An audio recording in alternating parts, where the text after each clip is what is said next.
एक बार आगे से पीछे, दाएं से बाएं, हम सभी मिलकर ऊपर हाथ करके दोनों मुट्ठी बांधकर साथ बोलेंगे, भारत माता की जय भवानी। धन्यवाद सर। आप सभी ने राम राम, खमागणी, प्रणाम और वड़क्कम।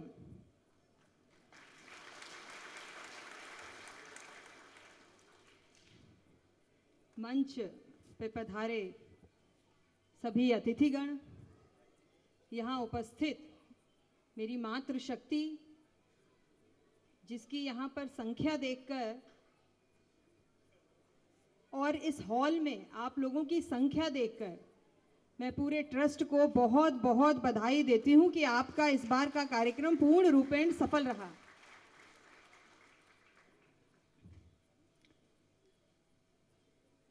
यहाँ संचालन कर रहे भाई साहब, क्या नाम है आपका? सुरेंद्र सिंह जी। जब से सुरेंद्र सिंह जी का संचालन मैं देख रही हूँ, यकीन मानिए माँ सरस्वती की कृपा से मंचों पे आना जाना रहता है, तो इतना बढ़िया संचालन भाई साहब कर रहे हैं। एक बार जोरदार तालियां मैं चाहूंगी भाई साहब के लिए हम सब लोग करें, क्योंकि इतनी अच्छी, इतनी ऊर्जा के साथ आपकी मेहनत प्रशंसनीय है।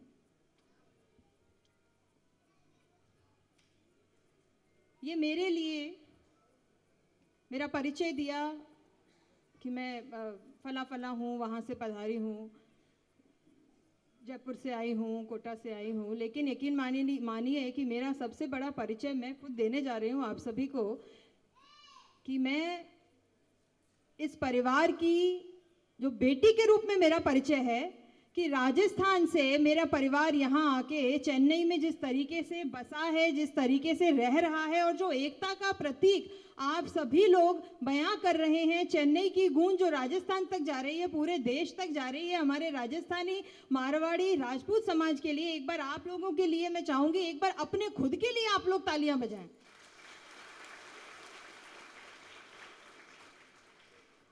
पुनः बहुत बहुत धन्यवाद कि मुझे यहाँ आने का मौका दिया, बोलने का अवसर दिया, इस परिवार से जुड़ने का अवसर दिया।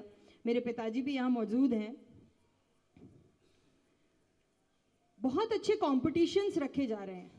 अब मैं कुछ 2-3-4 मिनट बच्चों के लिए बात करना चाहूँगी, बच्चों से ही बात करूँगी कि बच्चों, आप लोगों का जो कॉम्पिटिशन रखा यहाँ स्पीच देने का, कविता बोलने का, इतनी बढ़िया अपॉर्चुनिटी आपका समाज, आपके अपने लोग, आपके परिवार इस मंच पे आने की आपको दे रहे हैं, बोलने की दे रहे हैं।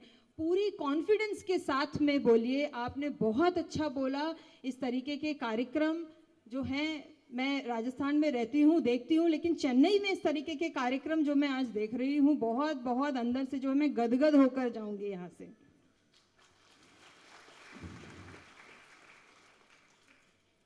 मेरी छोटी बहनें हैं, छोटे भाई हैं, मेरा परिवार है यहाँ पे। अब आप लोगों से तो मुझे बोलने में ऐसा लग रहा है कि क्या बोलूँ, भाषण देना, मुझे ऐसा लगता है कि परिवार में क्या भाषण दे एक बेटी।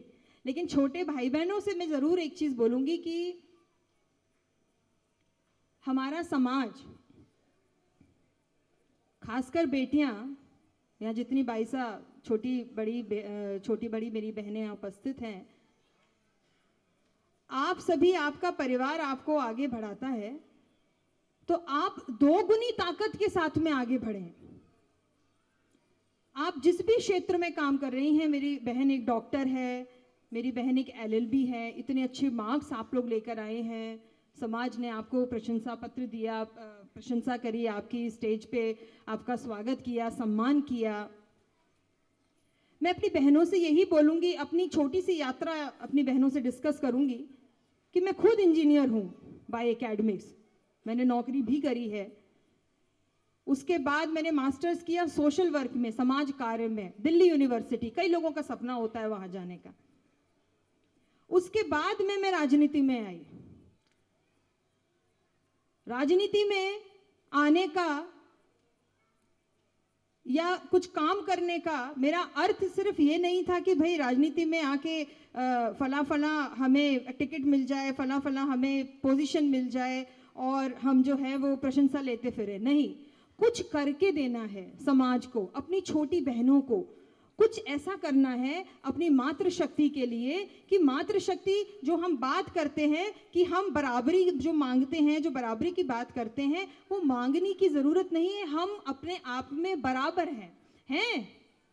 मैं मातृशक्ति से यहाँ से पूछती हूँ, हाथ ऊपर उठा के बताइए, है कि नहीं है हम बराबर हैं?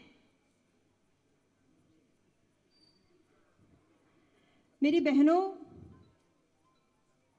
आज मेरी यहाँ पर खड़े होके बोलने में, यहाँ आने में दो जिम्मेदारी बढ़ गई हैं। एक तो अपने परिवार से मेरा जुड़ाव जो बढ़ा है, उसके अलावा मेरी दूसरी जिम्मेदारी ये है कि मैं आपको कुछ ऐसा दे के जाऊँ, आपके सामने एक ऐसी बात रख के जाऊँ जो कि आप जब भी अपने जीवन में आगे बढ़े तो वो बात ज़रूर याद आए। ये बात ज़रूर याद रखिए, आप जो भी करें, खासकर बच्चे जो अभी स्कूल में पढ़ रहे हैं, कॉलेज में हैं, आगे काम करेंगे, आप जो भी करें, जिस वक्त करें, उसको अपना 100% दीजिए, मोर देन 100%, 100% ताकत के साथ, ऊर्जा के साथ अपना कार्य करना है। अभी मंच से ये बात आई थी कि यहाँ पे मातृशक्ति अपनी पोशाक में, जो हमारे राजपूती जो संस्कृति में जो पोशाक पहनी जाती है, उसमें सभी उपस्थित हैं। यकीन मानिए मेरा मन था, थोड़ी गड़बड़ हो गई, नेक्स्ट टाइम जब आऊँगी तो उसी में उपस्थित रहूँगी।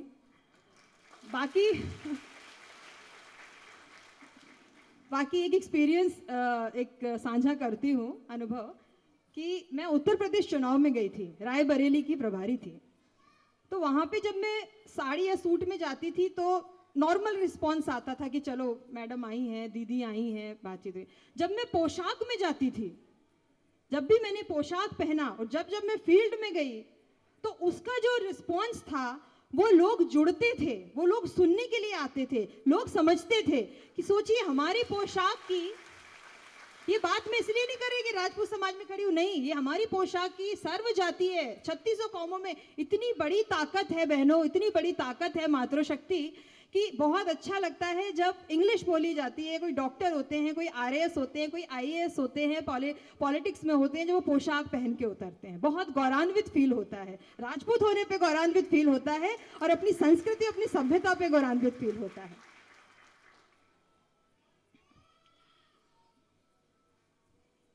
मैं अपने परिवार जो यहाँ उपस्थित है यही बोलूंगी कि प्रवासी, एक तो व्यवसाय करना, फिर उसे प्रवासी बन के व्यवसाय करना कि आप अपनी जगह छोड़ के आए, तमिलनाडु जैसी जगह में आके रहना अपने आप में बहुत बड़ी चुनौती होती है।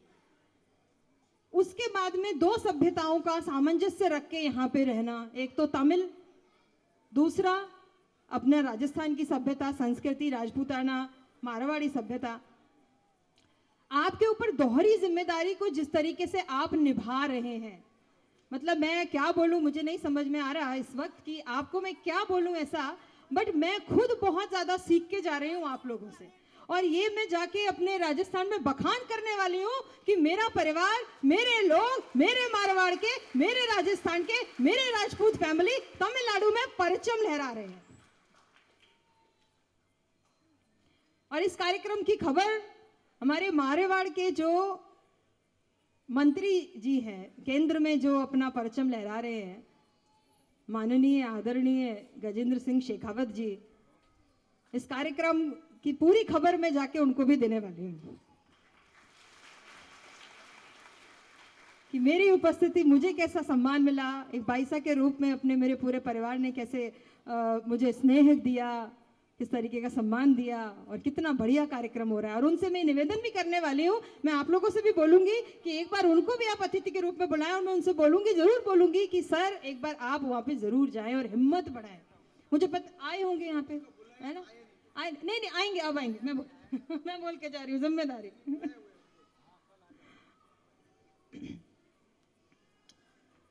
मेरी मातृशक्ति, क्योंकि मैं राजस्थान में शोध विभाग यानी कि रिसर्च एंड पॉलिसी, मैं रिसर्च करती हूँ अपनी महिलाओं के ऊपर, अपने लोगों के ऊपर, और उसको पॉलिसी में तब्दील करने का कार्य कर रही हूँ। जब भी बीजेपी की, भारतीय जनता पार्टी की सरकार आएगी राजस्थान में, तो वो जो कार्य है वो उसको हम क्रियान्वयन के रूप में उसको हम लेकर आएंगे जमीनी स्तर पे। तो मैं यही चाहूँगी अपनी मातृशक्ति से कि आप दूसरी जगह आके इस तरीके से रह रहे हैं। आपकी पहले तो हिम्मत की दांत है, उसके अलावा आप अपनी संस्कृति को जैसे ढाले हुए हैं, इसी को अपने बच्चों को भी दीजिए। मेरी बहनें, मेरी छोटी बहनें, मेरे छोटे भाई, मैं आप लोगों से यही कहूंगी कि अपनी कुछ भी करिए, कहीं कहाँ भी जाइए, लेकिन एक छोर अपनी संस्कृति का पकड़े रहिएगा हमेशा। कुछ भी बन जाइए, कहीं भी जाइए, विदेशों में जाइए, लेकिन जो अपनी संस्कृति है, जो राजस्थान की अपनी राजपूतों की संस्कृति है, उसका एक छोर, कहते हैं एक उंगली पकड़ के रखिएगा हमेशा। तो आप खुद देखेंगे कि आपकी इज्जत दोगुनी हो जाएगी। आपको कितना गर्व महसूस होगा कि हम उसे संभाले हुए हैं, और लोगों के अंदर भी उसको देखकर और ज्यादा गर्व महसूस होगा। इसी के साथ ही एक परिचय और है मेरा। अच्छा, उससे पहले कि दिवाली की राम राम अपनी जगह करने में अच्छा लगता है, लेकिन आप सोचिए मुझे कितना अच्छा लग रहा होगा कि 7 समुंदर इतना दूर राजस्थान से पूरा दिन कल ट्रैवल करके आज रामा श्यामी करने अपने लोगों से तमिलनाडु में आई हूँ। तो आप सभी ने दिवाली की राम राम। और मैं तो यही चाहूंगी कि जब भी ऐसा प्रोग्राम हो, ऐसा कार्यक्रम हो, मुझे हर बार बुलाइए, मैं हर बार आऊंगी परिवार का सदस्य के रूप में। एक परिचय मेरा ये भी है कि मैं कविता पाठ करती हूँ, मैं लेख भी लिखती हूँ, कविताएं भी लिखती हूँ। मेरी एक राम गीत है, आप लोग मुझे अनुमति दें तो मैं पढ़ना चाहती हूँ। पता है आपको कैसे अनुमति देनी है। बहुत धन्यवाद। मातृशक्ति, एक बार जोरदार तालियां बजाइए, अपनी बेटी को हिम्मत दीजिए।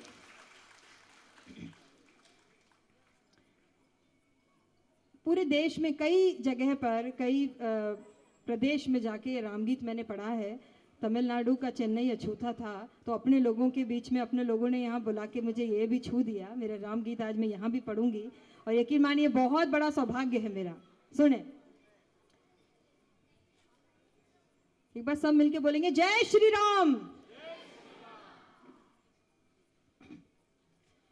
पथ कठिन था राम का, पथ कठिन था राम का, लेकिन विराम थे राम है।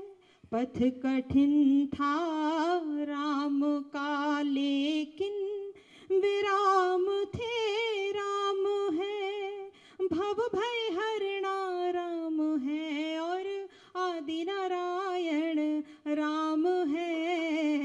पथ कठिन था राम का, है उदाहरण चेतना के, शांति और संवेदना के।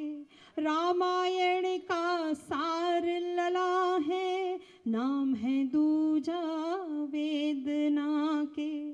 तप का दिया ऐसे जला, जैसे अमावस रात का। पथ कठिन था राम का, राम ने नीति है जानी, फिर भी ना थे वे अभिमानी। के कई माँ हो या हो के कई माँ हो या हो अहल्या, सबके लिए थे वे वरदानी। झूठे बेर जो राम ने खाए, दोष न जाना जात का। पथ कठिन था राम का।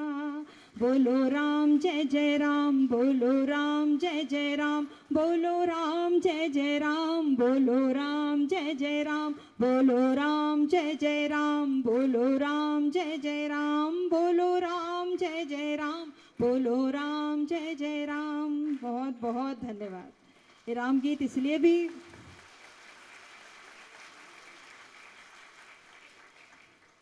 इसलिए भी बहुत महत्वपूर्ण हो जाता है कि एक क्षत्रिय होके, आप सोचिए भगवा में जो धनुष धारण कर ले, कितना बड़ा सामंजस्य है, कितना बड़ा समन्वय उन्होंने स्थापित किया है।